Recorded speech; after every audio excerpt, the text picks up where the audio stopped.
Ya, bismillahirrahmanirrahim. Assalamualaikum warahmatullahi wabarakatuh. Alhamdulillahirrabbilalamin. Wassalatu wassalamu ala asrafil anbiya'i wal mursalin.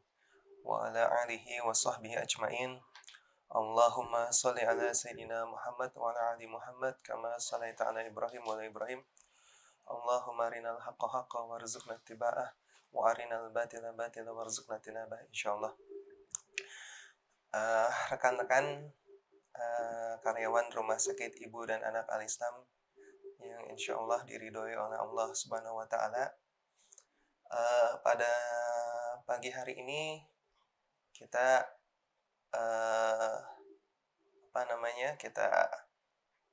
kembali ya pada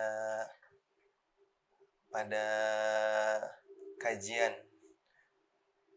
karyawan ya, rutin pengajian karyawan rutin setiap hari Sabtu.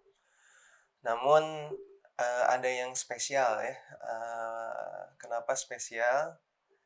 Ya, karena mulai dari Sabtu ini ya sampai Sabtu mendatang, sampai di bulan Ramadan itu kita akan fokus ya. Kita akan fokus untuk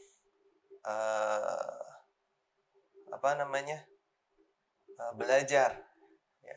Kita akan fokus untuk mempelajari mengenai fikih saum Ramadan ya.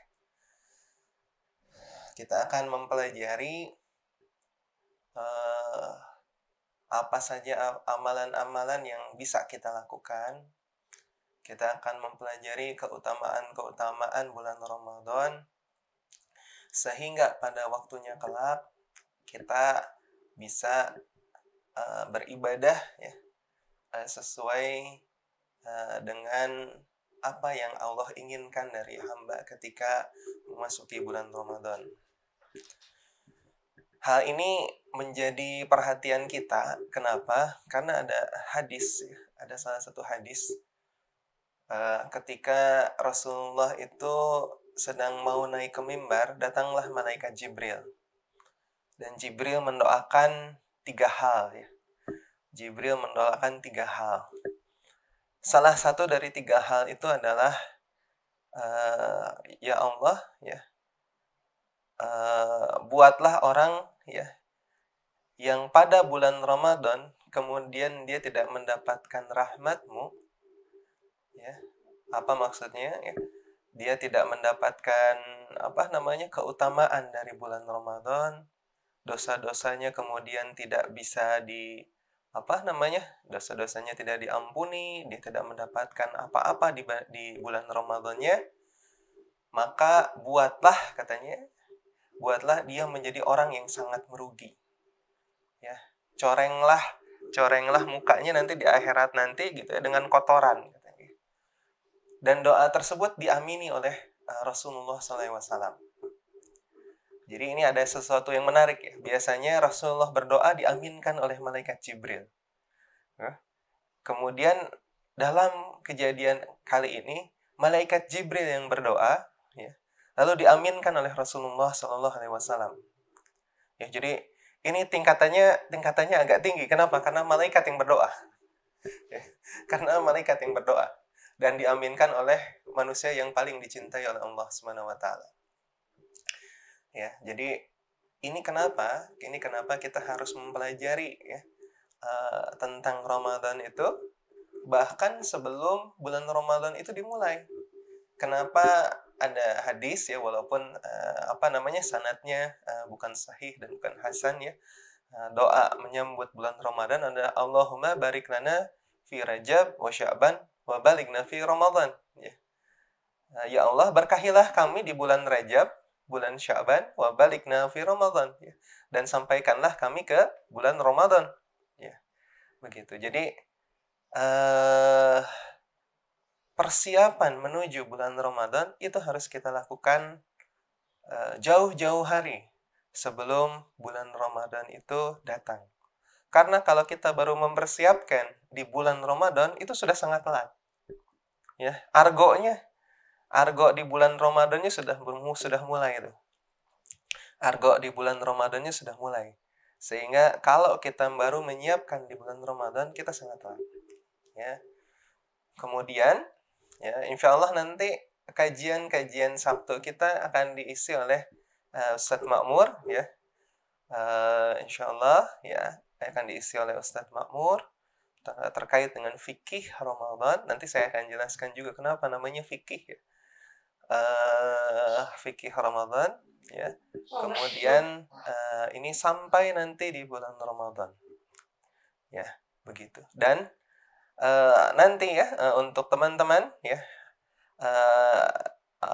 salah satu kurikulum SDT itu adalah fikih Ramadan, ya, fikih Ramadan, fikih saum, ya. Salah satu kurikulum SDT nanti, ya, itu adalah fikih saum. Jadi mohon yang sekarang diperhatikan baik-baik, ya, karena untuk kajian nanti SDT tentang fikih saum itu kita tidak akan mengulang lagi, ya. Kita hanya akan meminta teman-teman untuk memutar balik video-video terkait dengan persiapan Ramadan atau tarhib Ramadan. Ya. Baik, kamera mungkin bisa menyesuaikan, ya, saya mau nulis. Ini harus bawa mic, maaf. Hapus dulu. Udah kelamaan. Baik, saya sambil duduk saja. Jadi yang pertama, ya, kita akan bahas hari ini tentang sejarah, ya. Sejarah bulan Ramadan, ya. Yang kedua, kita akan membahas tentang tarhib Ramadan. Yang ketiga, kita akan membahas juga mengenai, ya, mengapa puasa. Yang keempat, kita akan membahas hikmahnya. Ya. Mudah-mudahan selesai, ya. Kalau selesai nanti insya Allah, kalau tidak selesai nanti dilanjutkan oleh Ustadz Makmur. Baik, teman-teman, jadi pertama mungkin untuk mengantarkan kita ke fikih Ramadan, kita harus tahu sejarah, ya. Kita harus tahu sejarah kapan, ya, dan di mana diturunkan perintah untuk puasa Ramadan. Teman-teman, puasa Ramadan itu diturunkan oleh Allah, ya, ketika Nabi Muhammad SAW dalam periode dakwah di Madinah, ya. Tepatnya pada 18 bulan setelah hijrah, ya. Setelah hijrah, kemudian atau pada tahun 2 Hijriah. Ya. Ini diturunkan Quran surat Al-Baqarah, ya. Al-Baqarah ayat 183. Ya. Redaksinya kita semua sudah hafal, ya. Ya ayyuhallazina amanu kutiba alaikumusiyam kama kutiba alal ladzina min qablikum la'allakum tattaqun. Ya. Jadi pertama diturunkan, ya, pada tahun 2 Hijriah, ya, surat Al-Baqarah ayat 183. 18 bulan setelah hijrah. Ya.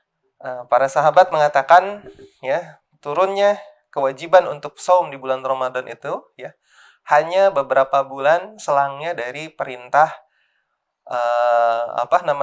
kiblat, ya, kiblat yang menghadap ke Masjidil Haram. Ya, Masjidil Haram. Nah, kondisinya seperti apa pada saat awal periode Madinah? Ya. Jadi, pada awal periode Madinah, Madinah itu dulu namanya Yathrib, ya. Di Yathrib itu ada 3 komunitas yang sangat besar. Ya. Komunitas pertama namanya komunitas kaum Aus, ya. Yang kedua kaum Khazraj, Aus dan Khazraj. Komunitas ketiga ya adalah kaum Yahudi, ya, yang menghuni kota Madinah. Nah, kondisi Madinah pada saat Rasulullah SAW datang ke Madinah itu berada pada titik nadir kekacauan, ya, kekacauan. Jadi kaum Aus dan kaum Khazraj itu adalah kaum, ya, yang mereka sangat pintar sekali berniaga, ya, sangat pintar sekali berniaga, ya. Mereka terkena sangat pandai berniaga, sangat pandai berdagang, ya. Nah, kaum Aus dan Khazraj itu, ya, karena saking mereka, singkatnya ya, karena saking hebatnya mereka berniaga, Yahudi nggak kebagian porsi. Yahudi tidak kebagian porsi. Nah, tabiat Yahudi itu, ya, dia tidak akan rela, ya. Makanya di dalam Al-Qur'an itu, di surat Al-Baqarah itu, walan tarda anil yahudu aw nasara, ya. Dan Yahudi itu, ya, dan umat Yahudi itu, dia tidak akan ridho kepada kamu, ya, sampai kamu mengikuti millahnya mereka, jalan hidupnya mereka, ya. Jadi mereka harus yang nomor satu terus kalau Yahudi itu, ya. Dan ini kebawa sampai sekarang, ya. Kebijakan uang kertas, ya, kemudian moneter, ekonomi sekarang dikuasai oleh mereka, ya. Nah, bagaimana caranya mereka bisa muncul, ya, waktu itu di Yasrib adalah membuat provokasi-provokasi, ya. Membuat provokasi-provokasi, ya, meningkatkan paham kesukuan, ya, meningkatkan paham kesukuan, sehingga singkat cerita kaum Aus dan Khazraj ini kemudian saling bertikai, ya, saling bertikai, dan bertikainya itu sangat lama, ya, sangat lama, ya. 600 tahun sebelum Rasulullah datang ke Madinah, ya. Jadi bertikai sangat lama, ya, sampai 600 tahun. Sampai kayak gini, ya. Kalau ada satu orang Aus meninggal, maka harus ada satu orang Khazraj yang meninggal. Sampai seperti itu. Ya, jadi ada konflik sosial yang begitu hebat, ya, di Yasrib itu pada saat itu. Kemudian yang kedua, ya, Yahudi itu, ya, Yahudi di Madinah, mereka menguasai pasar. Ya, mereka menguasai pasar. Sehingga, ya, pasar Madinah itu, ya, pasar Madinah itu begitu tidak nyamannya, begitu tidak kondusifnya, begitu banyak penipuan, banyak yang merubah timbangan, ya.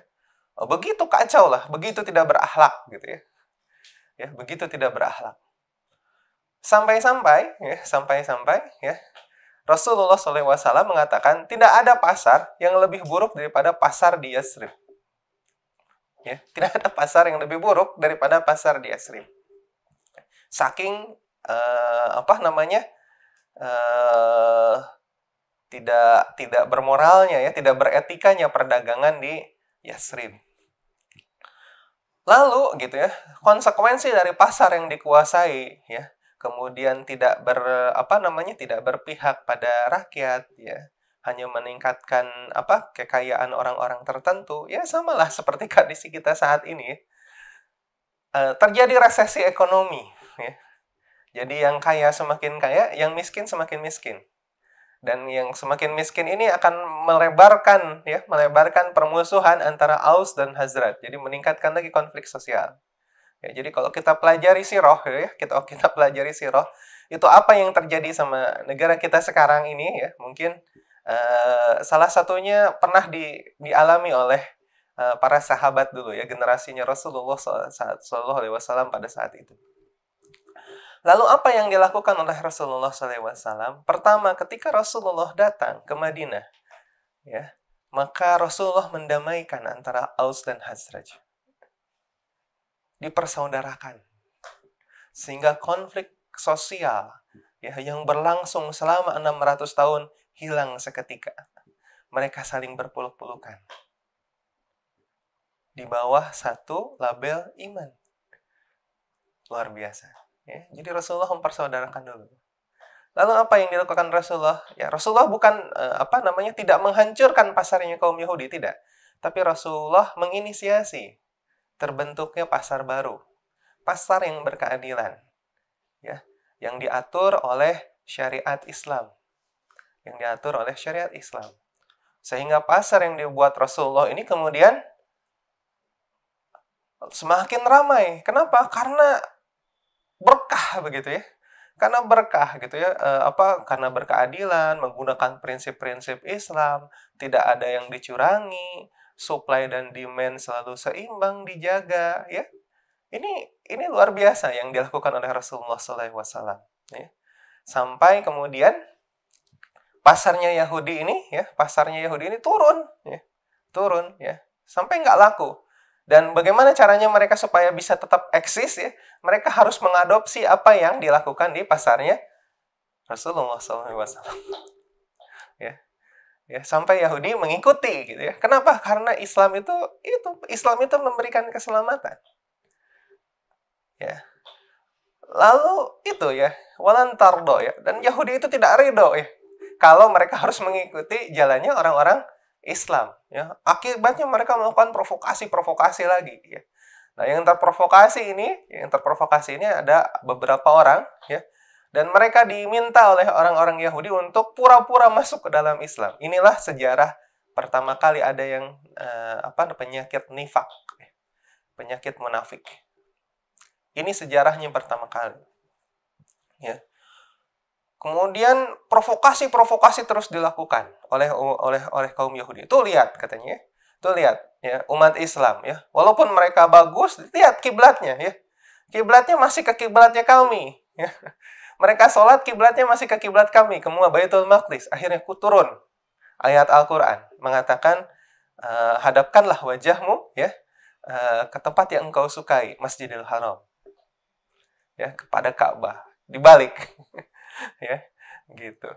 Nah, kemudian provokasi tetap terus dilakukan, ya. Nah, Rasulullah SAW, ya, kebiasaan bangsa Arab pada saat itu adalah mereka sudah berpuasa.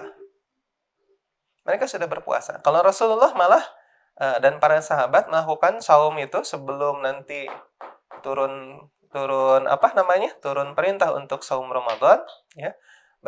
Berpuasa di hari Asyura, ya, 10 Muharram, ya, dan 3 hari setiap bulan, ya, puasa Ayyamul Bid, ya, yang kita kenal sebagai puasa Ayyamul Bid. Tapi itu puasa sunnah. Jadi puasa yang dilakukan oleh Rasulullah kemudian diikuti oleh para sahabat. Nah, tentang puasa Asyura ini ternyata menimbulkan konflik juga. Ya. Kenapa? Karena puasa Asyura itu diklaim puasanya orang-orang Yahudi. Walaupun Rasulullah SAW bilang, ya, kami lebih berhak terhadap saum Asyura. Kenapa? Karena kami yang mengikuti ajarannya Musa. Musa itu Islam. Ya, ajaran Musa itu ajaran Islam. Dan ajaran yang kita anut saat ini adalah ajaran Islam. Ya. Yahudi yang sekarang itu sudah jauh meninggalkan ajarannya Musa. Kenapa? Karena sanadnya tidak terpelihara. Makanya Rasulullah bilang, kita lebih berhak mengikuti ajarannya Musa. Ya, gitu. Tapi provokasi terus dilakukan. Ya, provokasi terus dilakukan. Tuh lihat ya. Umat Muslim tuh lihat, mereka nggak punya puasa.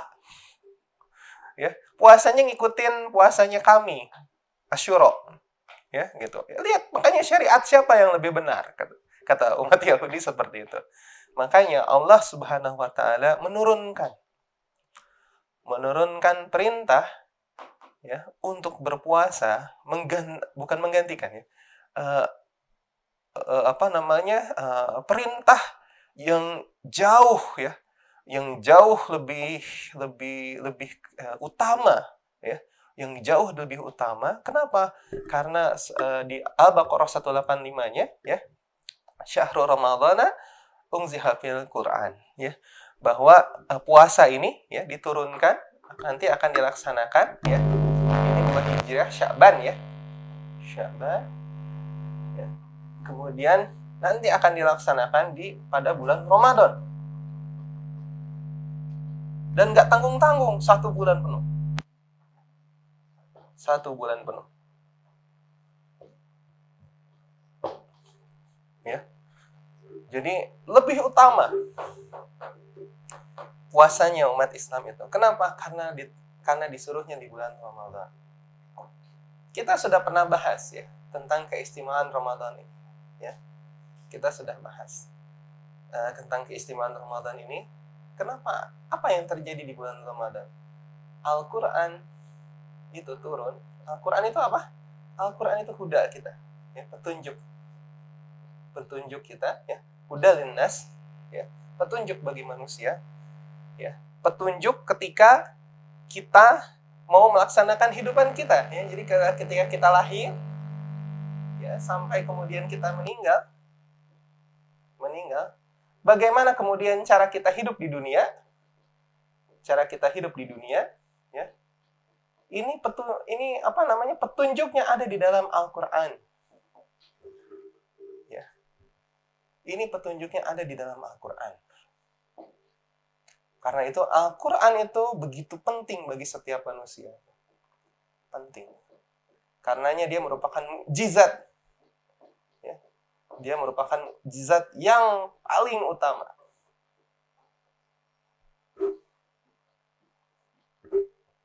Saya pernah bilang ya dalam SDT, bayangkan Musa itu punya tongkat. Ya. Tongkatnya itu bisa membelah lautan. Mukjizatnya Nabi Musa. Nabi Isa, ya, Al-Masih, ya, punya mukjizat. Ya, orang kalau sakit dipegang, dielus sama Nabi Isa, sembuh. Ya. Nabi Muhammad pernah membelah bulan. Kemudian bisa keluar air dari tangannya. Ya.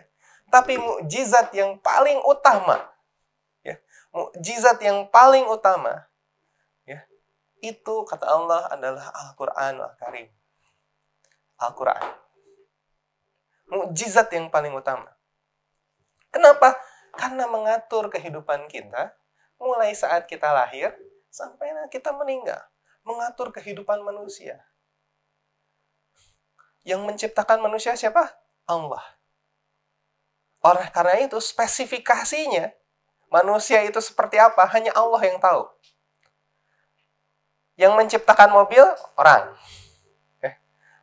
Misalnya, atau spidol inilah, ya. Spidol ini dibuat oleh manusia. Ya. Orang yang membuat spidol ini tahu spesifikasinya. Dia tahu, ya, ini terbuat dari apa saja, ya. Ini akan berapa lama bisa digunakan, ya. Kalau ini habis, nanti gimana cara pengisiannya? Itu tahu orang itu. Ya. Nah, manusia Allah yang menciptakan. Spesifikasinya Allah yang tahu. Ya, spesifikasinya Allah yang tahu, dan Allah juga tahu bagaimana manusia bisa selamat, ya, bisa selamat mulai dari dia lahir sampai nanti dia meninggal. Petunjuk manusia untuk bisa mengarungi kehidupan di dunia ini ada di dalam Al-Quran. Karena itu Al-Quran sangat penting. Saking pentingnya Al-Quran, ya, Al-Quran ini hanya diturunkan oleh kepada orang yang paling utama. Nabi Muhammad Sallallahu Alaihi Wasallam. Seseorang, ya, yang bahkan ketika Allah itu mengikat akad, ya. Jadi setiap Allah akan mengutus Rasul, ya, setiap Allah akan mengutus Rasul, ya, Allah itu membuat akad dengan manusia yang akan ditunjuk jadi Rasul. Setiap akad, ya, setiap akad yang terjadi antara Allah dan Rasulnya itu, dan calon Rasulnya, itu mengandung nama Muhammad. Itu mengandung nama bahwa nanti, ya, kamu akan membawa risalahku. Tapi nanti, ya, nanti akan ada salah seorang Rasulku yang terakhir yang akan menyempurnakan agamaku. Dan kamu harus beriman kepada Rasul ini. Bayangkan, dari mulai Nabi Nuh sampai Nabi Isa, mereka mengikat janji kepada Allah, ya, bukan hanya beriman kepada Allah, tapi beriman kepada nanti akan datang Rasul penutup, Rasul akhir, yang namanya Nabi Muhammad SAW, yang akan menyempurnakan ajaran mereka. Mereka beriman. Jadi kabar tentang akan datangnya Nabi Muhammad SAW itu sudah diviralkan mulai dari zamannya Nabi Nuh sampai zaman Nabi Isa. Ini luar biasa keutamaan Nabi Muhammad SAW. Al-Quran turun pada orang yang luar biasa melalui malaikat yang paling utama, Jibril, Ruhul Amin. Kalau kita lihat di surat Al-Qadar itu ya, malaikat Jibril dibilang Ruhul Amin. Melalui malaikat yang paling utama. Kenapa Jibril menjadi malaikat yang utama? Karena Jibril menurunkan ya, wahyu, ya, menyampaikan wahyu dari Allah kepada Nabi Muhammad SAW. Makanya dia jadi lebih utama, menjadi Ruhul Amin, menjadi pemimpinnya para malaikat. Ini keistimewaan Al-Quran. Turun kepada orang yang paling mulia, ya, melalui malaikat yang paling mulia, Ruhul Amin, ya, pada malam yang paling mulia, malamnya nanti Al-Qadar,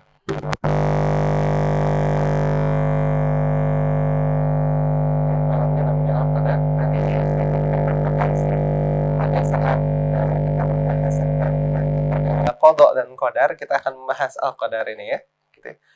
Malamnya namanya Al-Qadar, ya, yang lebih baik daripada 1000 bulan itu, ya. Ya. Malamnya penting, ya.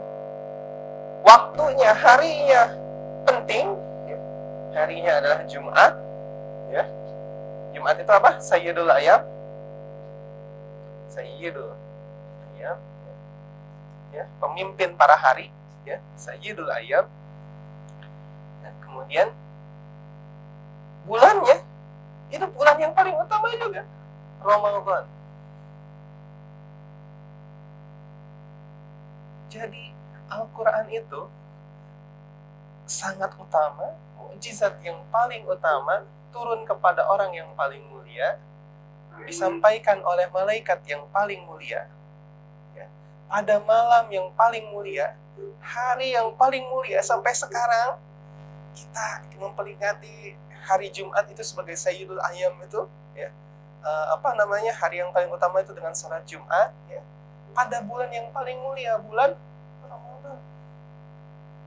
Oleh karena itu saum ini disyariatkan pada bulan Ramadan. Jelas ya? Sampai ya ke sini ya, ya. Jadi mengapa Ramadan itu mulia? Karena diturunkan Al-Quran di dalam.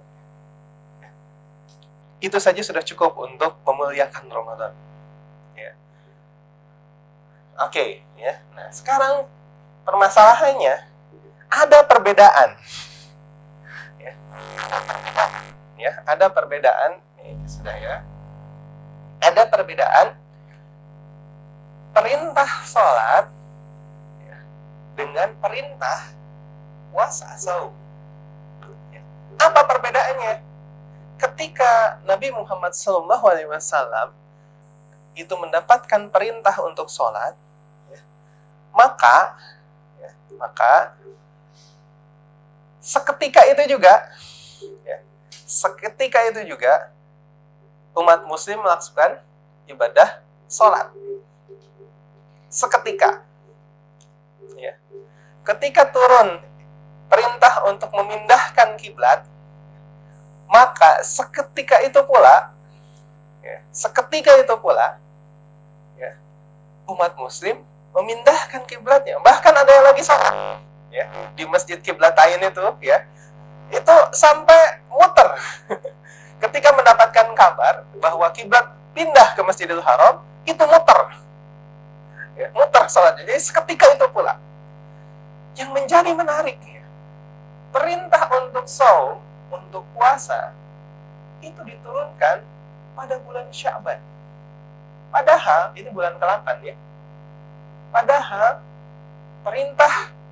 perintahnya untuk menjalankan saum di bulan Ramadan, bulan 9. Ada apa?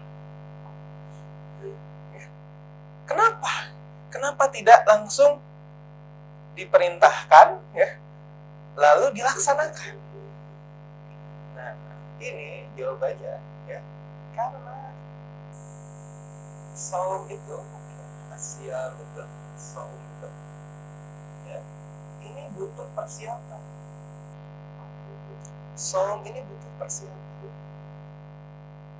Ya. Betul, ya. Nabi dan para sahabat itu, ya, itu sudah terbiasa melakukan saum, ibadah saum, ya. Tapi untuk beribadah saum selama 1 bulan penuh, ya, itu secara fisik ini belum siap.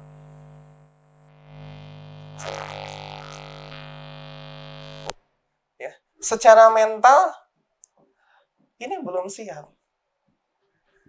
Ya, secara ruh bisa jadi sudah siap karena mereka keimanannya luar biasa. Mereka hidup bersama Nabi Muhammad SAW.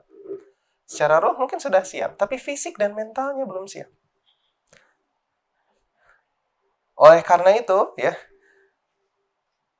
diperlukan persiapan, diperlukan persiapan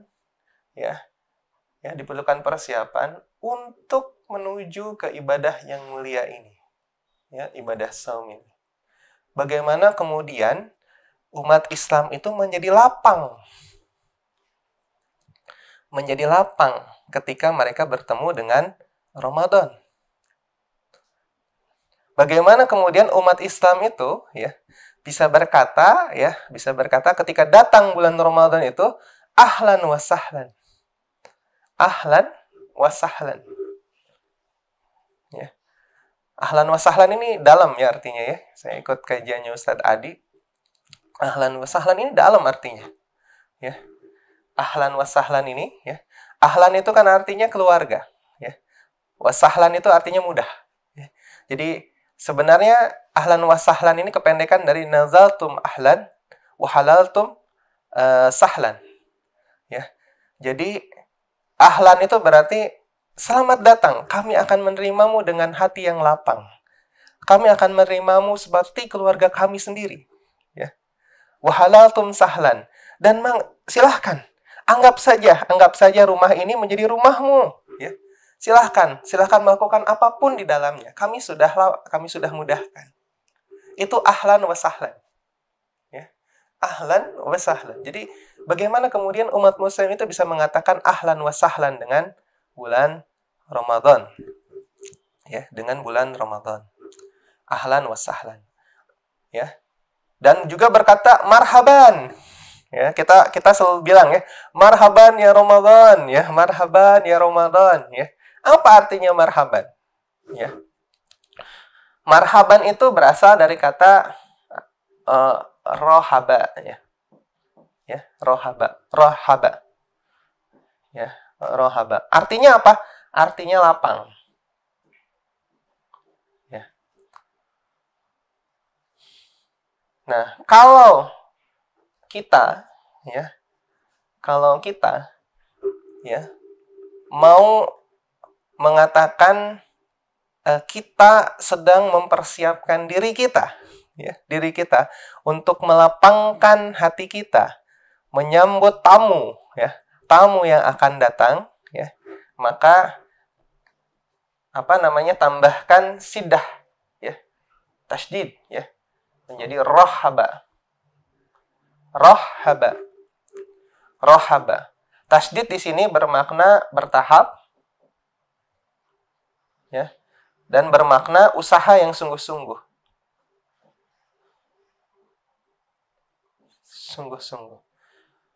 Ya, turunan dari rohaba. Ya. Jadi apa maksudnya rohaba? Rohaba berarti usaha kita yang sungguh-sungguh, secara bertahap. Ya, ada prosesnya, ada tahapannya, ya. Untuk melapangkan hati kita, untuk melapangkan diri kita, menyambut tamu yang akan datang, itu namanya rohaba. Ya. Itu namanya rohaba. Ya. Dan kalau kita mau jadikan ini kan kata kerja nih ya, ini kata kerja. Kalau kita mau jadikan orang-orang ya atau kita mau jadikan kata bendanya, ya, kita mau jadikan kata benda, tambahkan tak di depannya. Inilah yang namanya tarhib. Ya, tarhib. Sini nih. Kamera. Tarhib. Inilah yang namanya tarhib. Jadi tarhib adalah usaha kita yang sungguh-sungguh, ya, untuk secara bertahap melapangkan hati kita, melebarkan cawan hati kita, ya, sehingga nanti ketika tamu itu datang, kita siap. Ketika nanti datang perintah, kita siap. Ketika nanti datang larangan, kita siap. Itulah yang namanya tarhib. Itulah yang namanya tarhib. Jadi persiapan kita, usaha ya, secara bertahap, ya. Usaha kita secara sungguh-sungguh dan bertahap, ya, untuk melapangkan hati kita, menyambut tamu yang akan datang, itulah yang namanya tarhib. Makanya tarhib Ramadan, ya, tarhib Ramadan itu harus kita lakukan jauh-jauh hari sebelum bulan Ramadan itu datang. Jangan nanti orang berkata, marhaban ya Ramadan. Ya, marhaban hanya didefinisikan sebagai selamat datang. Tidak. Marhaban berasal dari kata rohaba. Artinya apa? Selamat datang Ramadan. Kami sudah lapang, kami sudah rela, kami sudah siap. Hati kami sudah siap, keimanan kami sudah siap. Kami menyambutmu sebagai bulan yang sebaik-baiknya bulan, ya. Kami sudah siap dengan amalan saum kami sudah siap dengan amalan-amalan kami pada bulan Ramadan. Makanya orang yang berkata marhaban ya Ramadan, ya, nggak mungkin bagi dia untuk melalaikan salat tarawih. Nggak mungkin bagi dia untuk, ya, punten ya, ada di yang cuman kelihatan kakinya itu ya, yang di pinggir-pinggir jalan cuman kelihatan kakinya doang. Kenapa? Karena wartegnya ditutup. Ya cuman kelihatan kakinya. Nggak mungkin orang yang bilang marhaban ya Ramadan seperti itu. Nggak mungkin orang yang sedang marhaban ya, yang berkata marhaban ya Ramadan itu mengucapkan kata-kata buruk ketika dia sedang saum. Ya. Ketika orang berkata marhaban ya Ramadan, maka hatinya sudah siap. Dia sudah siap. Keilmuannya dia sudah siap. Makanya nanti, ya, ilmu tentang saum ini namanya fikih saum. Fikih saum atau siam atau fikih saum Ramadan, ya. Namanya fikih, bukan ilmu saum. Pernah kita dengar ilmu saum? Enggak. Yang paling sering kita dengar adalah fikih saum. Ya. Beda dengan ilmu aljabar. Ya. Ilmu kedokteran, walaupun sekarang ada fikih kedokteran. Ya. Ya. Ilmu lazim digunakan. Ya. Karena yang diminta apa? Yang diminta adalah untuk mengumpulkan ilmunya. Nah, fikih ini tidak hanya sekedar berbicara tentang ilmu. Fikih ini berbicara, ya, tentang faham. Jadi sudah naik derajatnya dibandingkan hanya mengetahui ilmunya. Ya, izin duduknya. Ya, sudah naik di derajatnya dibandingkan hanya mengetahui ilmunya. Nah, faham ini maksudnya apa? Dia faham, dia bisa mengetahui, ya, mampu untuk melaksanakan.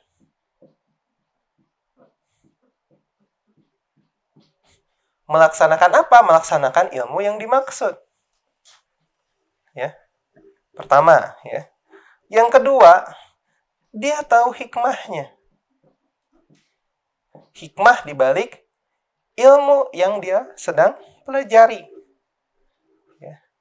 Yang ketiga apa? Nah, dengan adanya hikmah ini, ya, dengan adanya hikmah ini menjadikan orang yang mempelajari fikih saum atau fikih salat, ya, atau fikih zakat, ini menjadikan dirinya mendekatkan dirinya dengan Allah. Karena mengetahui hikmahnya. Mendekatkan diri dengan Allah. Ya. Jadi yang namanya fikih itu tidak hanya mengerti ilmunya saja, mengetahui ilmunya saja, tapi dia faham, dia mampu untuk melaksanakannya. Nggak salah dia ketika melaksanakannya. Ya. Dia mampu, dia faham hikmahnya apa ketika dia melaksanakan ibadah tersebut. Ya. Sehingga ketika dia tahu hikmahnya, ya, dia mampu mendekatkan dirinya kepada Allah Subhanahu wa taala. Saya ambil contoh sholat. Ya, di dalam surat Al-Ankabut ayat 45, "Inna sholata tanha 'anil fahsya'i wal munkar." Salat itu akan mencegah dari perbuatan keji dan mungkar. Ya, pertanyaannya kenapa? Ya, orang yang sholat tapi tetap melakukan maksiat, dia tidak tanha 'anil fahsya'i wal munkar. Karena dia tidak faqih sholatnya. Nah, orang yang sudah menguasai fikih sholat, ya, maka dia akan menjadi faqih terhadap sholatnya. Orang yang sudah mengerti, menguasai ilmu fikih saum, dia akan menjadi faqih saumnya nanti. Jadi, tarhib Ramadan ini, Tarhib Ramadan ini kita lakukan untuk menyiapkan diri kita supaya nanti kita bisa menjadi faqih ketika kita bertemu dengan bulan Ramadan. Ya, ketika azan pertama, ya, atau azan maghrib pertama, ya, 1 Ramadan itu mulai, argonya langsung mulai itu. Argonya langsung mulai. Ya, kalau kita naik taksi kan naik argo tuh, ada argonya. Argonya langsung mulai. Ya. Azan maghrib pertama, ya, di bulan Ramadan, argonya langsung mulai. Amalan itu dilipat gandakan. Ya. Tarawih udah mulai. Ya, tarawih sudah mulai. Ya, tarawih sudah mulai. Ya, nah, kalau kita nggak faqih, maka kita tidak akan merasakan kenikmatan di bulan Ramadan itu. Sholat tarawih, kalau kita nggak faqih tentang sholat tarawih, apa hikmahnya? Ya, apa keutamaannya? Maka tarawih kita akan jadi belang bentong, hanya terasa sebagai kewajiban. Atau kita tidak jujur. Ya, ini yang Ikhwan kemarin, ya, di Jumatan kita belajar tentang as-siddiqin, ya. Ya, kita mengkaji tentang yang berkata benar. Atau dia tidak jujur dengan ibadahnya.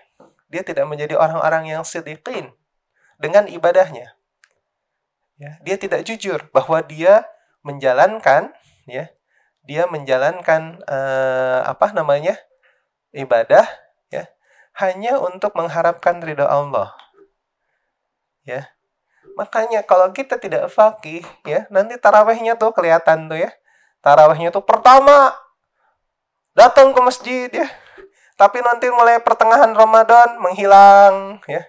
Safnya makin lama makin ke depan. Kenapa? Karena tidak faqih. Tidak tahu, tidak merasakan hikmahnya apa. Ya. Tilawah pertamanya 3 juz. Hari pertama 3 juz, ya. Ya. Minggu pertama tuh, ya, 3 juz sehari, hatam, ya. Bisa hatam dalam 1 minggu. Ya. Minggu kedua udah mulai, ya. Kadang-kadang ingat tilawah, kadang-kadang lupa. Kenapa? Karena tidak faqih. Tidak faqih, tidak merasakan nikmatnya ketika beribadah. Makanya orang-orang Islam zaman dulu kalau Ramadan itu berhenti semua aktivitasnya, ibadah saja. Kenapa? Karena utama ibadah ketika beribadah di bulan Ramadan itu tingkatannya lebih utama. Para ulama dulu, ya, itu ketika bulan Ramadan berhenti mereka ceramah. Mereka memusatkan dirinya untuk ibadah, ibadah, ibadah, ibadah, ibadah.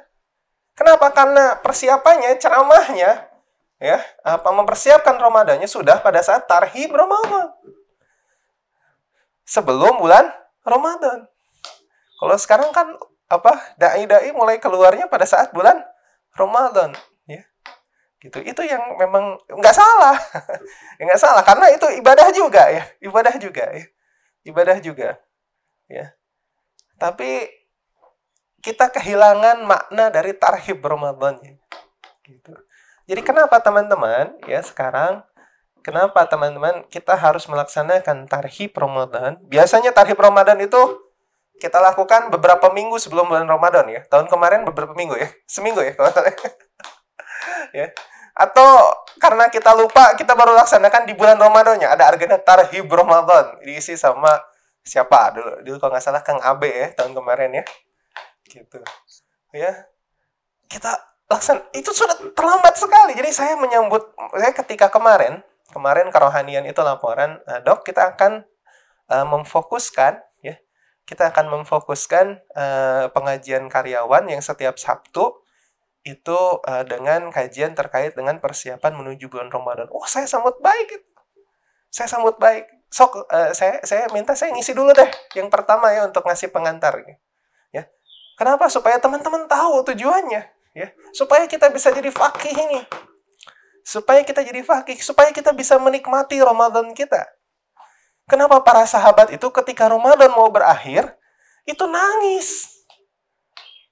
Gak mau kehilangan Ramadan. Kenapa? Karena mereka faqih.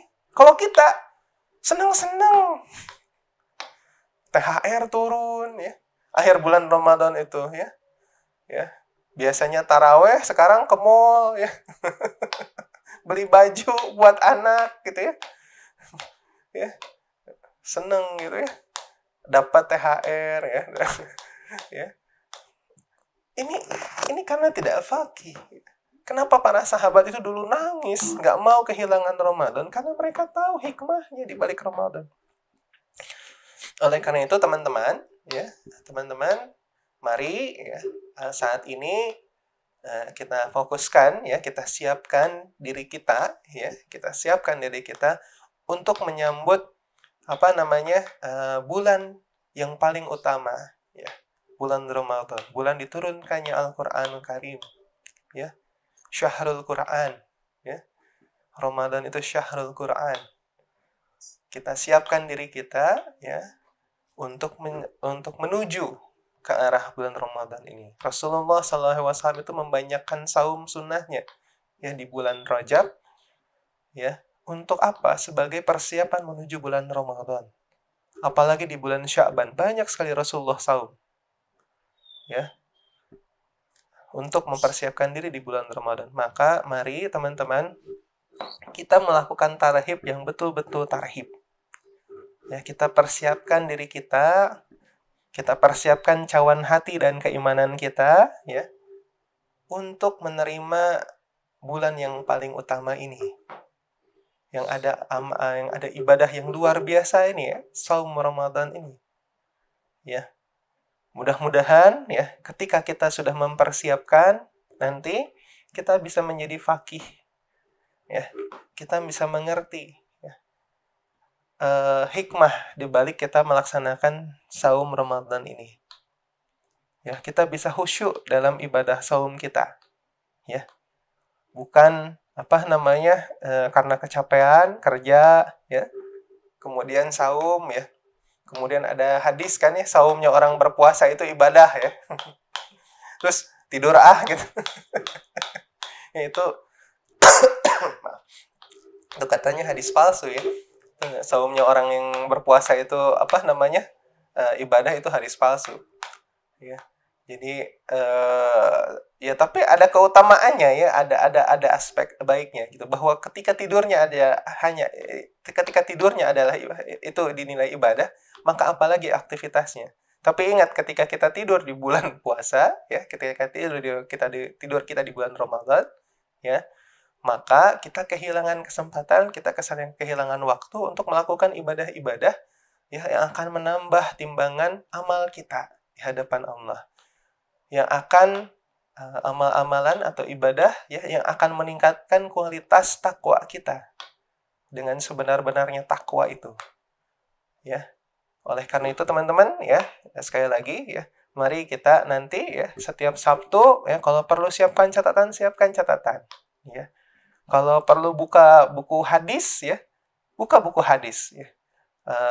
Kalau perlu beli buku tentang fikih saum, beli buku tentang fikih saum. Tujuannya apa? Tujuannya supaya kita benar-benar berusaha untuk mendapatkan bulan Ramadan ini. Sesuai dengan doa kita. Allahumma barik lana fi Rajab wa Sya'ban wa balighna fi Ramadan. Dan sampaikanlah aku ke dalam bulan Ramadan. Mudah-mudahan dengan usaha kita, ya, dengan usaha kita yang kita lakukan, Allah akan membantu kita. Ya, Allah akan membantu kita. Kelihatannya sudah 1 jam ya? Sudah ya? Ya. Nanti untuk kajian mengapa puasa dan hikmah puasa insya Allah nanti dijelaskan oleh Ustadz Ma'mur ya. Saya hanya pengantar saja ya. Mudah-mudahan teman-teman bisa memahami mengapa kita melakukan tarhib Ramadan jauh-jauh hari ya sebelum bulan Ramadan itu datang.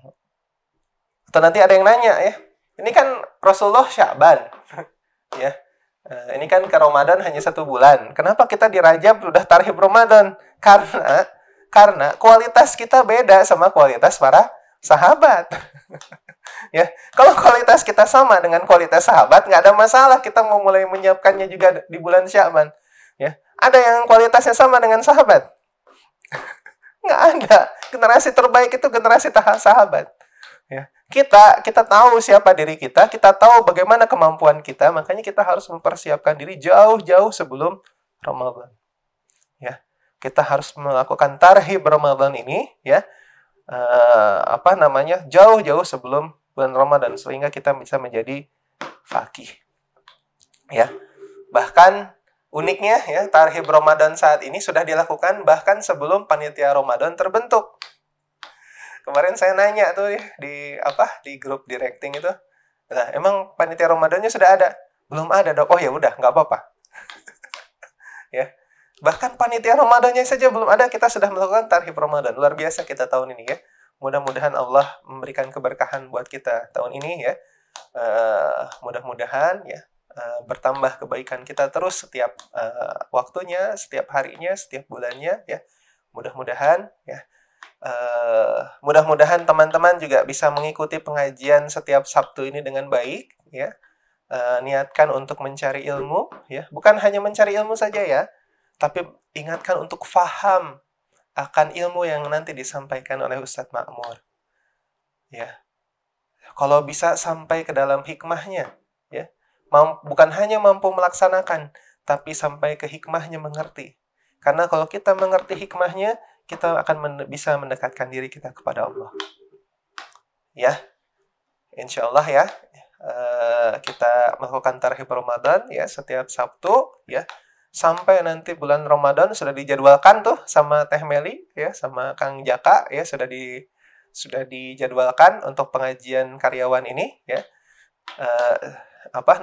Ingat ya, jangan hanya cari ilmu ya. Jangan hanya cari ilmu, niatkan untuk jauh, untuk bisa menguasai fikih saum ini. Ya, untuk bisa paham cara melaksanakan ilmu yang diberikan, ya, untuk bisa paham hikmah dari ilmu yang diberikan, ya, sehingga nanti ilmu itu mampu mendekatkan diri kita kepada Allah Subhanahu wa taala. Sehingga Ramadan kita merasa bernilai, kita menjadi khusyuk dengan ibadah saum kita. Ya, terima kasih ya. Yang benar hanya datang dari Allah, yang salah murni kesalahan saya sebagai manusia biasa, mohon dimaafkan ya. Wa akhiru da'wana ya. Wabillahi taufiq wal hidayah. Assalamualaikum warahmatullahi wabarakatuh. Terima kasih teman-teman.